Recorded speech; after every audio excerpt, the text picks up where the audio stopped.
robot out of our lab. We added a few motors for degrees of freedom, so that enables us to like stand in place, sit down, crouch, squat.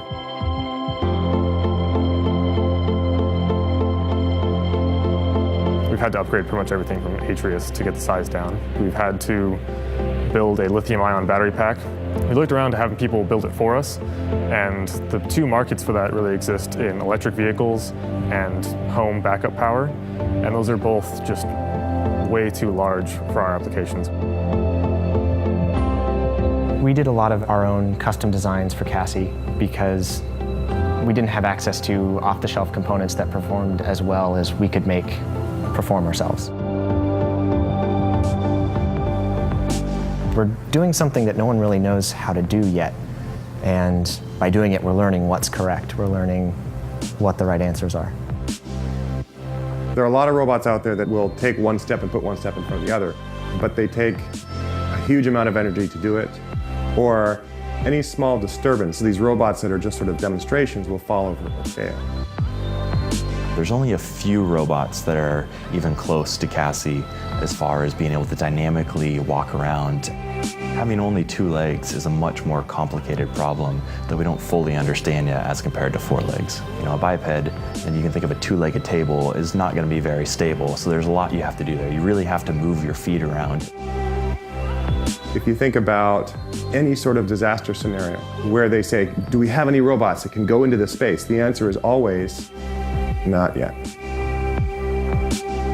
Imagine you've got a fire in a building, and the fire chief isn't really sure if somebody's still in the building. And they have to make a difficult decision about whether they're going to send one of their firefighters in. This is dangerous. If you have a robot that has the same capabilities as a person, you wouldn't think twice about sending that robot. So that's my guiding star, is putting this out into the world and making something actually useful. Me, Valkyrie, Valkyrie 1, 6'2", 125 kilograms, superhero robot.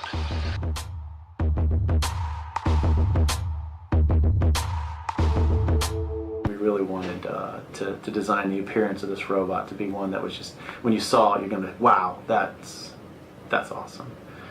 So it's a 44-degree freedom robot, very capable, very strong. Completely self-contained. We have a 2 kilowatt-hour battery, lots of onboard computing. We've got a 7-degree of freedom arm and 6-degree freedom hand, 3-degree freedom pelvis, and we have a 6-degree freedom leg. When we were designing the robot, we were thinking about the competition from day one, and we wanted a very modular system. Specifically with the arm, we can yank 1 bolt and 1 connector, and we can take the arm off. It happens in a matter of minutes. And so we wanted to be able to replace components, major components on the robot in under 15 minutes. The robot is designed also such that the arms are actually identical. So with just reconfiguring a piece on the arm, a right arm can suddenly turn into a left arm. Power is stored in the backpack here. We have a battery. You can pop this panel off. You can do a couple bolts, slide the battery out, and slide a new battery in. So as you can see in the head, we've got cameras, both LiDAR, point cloud based camera systems. In the chest, we've got cameras. We have sonar in the chest, in the stomach, abdominal area. We have cameras on our forearms for when we're grasping, so we can get a good view from there. Moving on down, we have cameras in the knees. We've got cameras in the feet. Pretty much, when our operators are running the robot, any data, any piece of data, any image that they would want to see from what the robot's seeing is available to our users. NASA saw considerable overlap in what the DRC was trying to accomplish and NASA's goals as an agency. We want to get to Mars. Likely NASA will send robots ahead of the astronauts to the planet. These robots will start preparing the way for the human explorers. And when the humans arrive, the robots and the humans will work together in conjunction, building HABs, laying foundation, and just working together in that tight relationship. So technologies such as Valkyrie are going to really lead into the type of robotic systems that will one day be the precursor missions before the astronauts go to Mars. Really strong and powerful robot, superhero robot, glowing NASA meatball. What more would you want?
Takes place at Honda's headquarters in Tokyo. Hello, Asimo. Welcome, Mark. It's nice to meet you. I'm Asimo. Nice to meet you, too. I am like to introduce myself with sign language.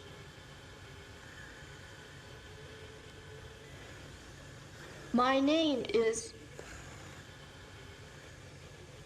Asimo. Well done. Pleased to see you. Pleased to see you, too. Can I shake your hand? Nice to meet you. Thank you. Please come this way. Thank you. Let me follow you. Asimo has been programmed to walk slowly when guiding people.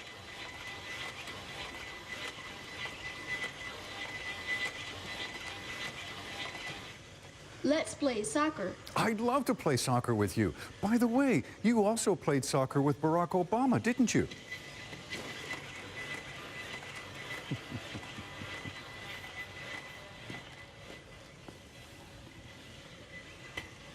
Shall I place the ball for you? There you go.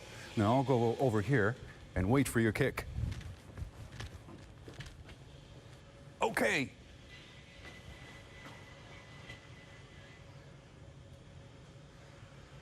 Here I go.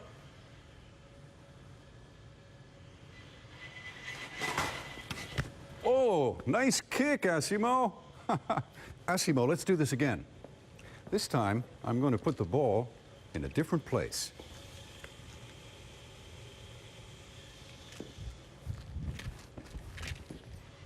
Okay, Asimo, anytime you're ready. Asimo determines the ideal position from where to kick the ball. Here I go.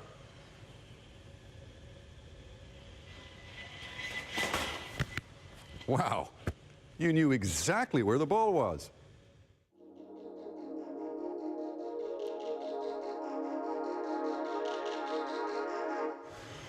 Next, I run. You run. Wow, please show me how you do that too.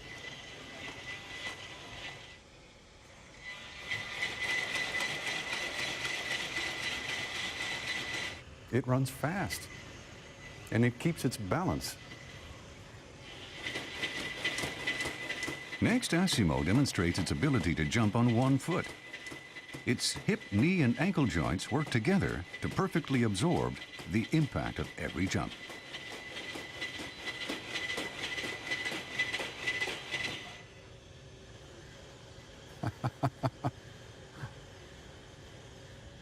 Asimo can also remain perfectly balanced on one leg.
さん、はじめまして。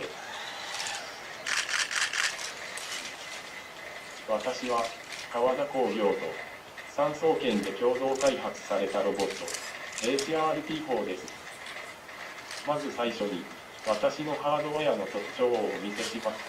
可動範囲を示す最小動作と7自由度ある腕の動きを示す動作、拡張された PC を搭載した背中をご覧ください。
次に音声認識を行います。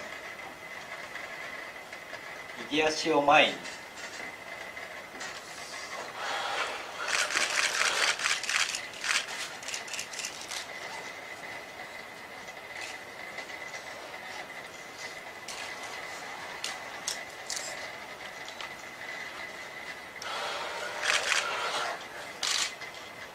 荷物搬送ポーズ。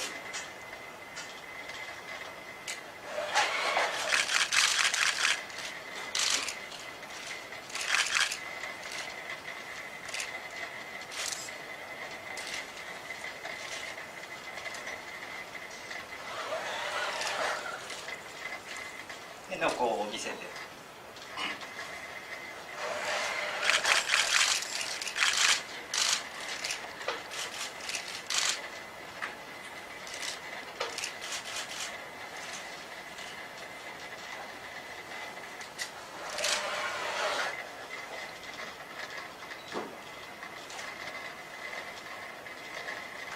決めポーズ。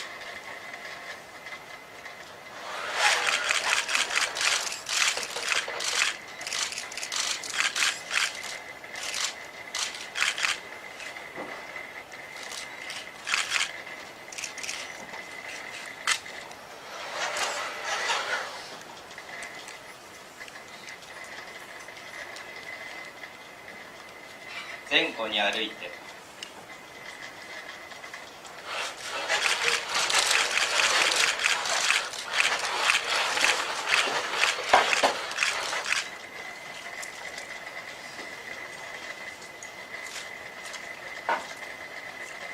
左右に歩いて。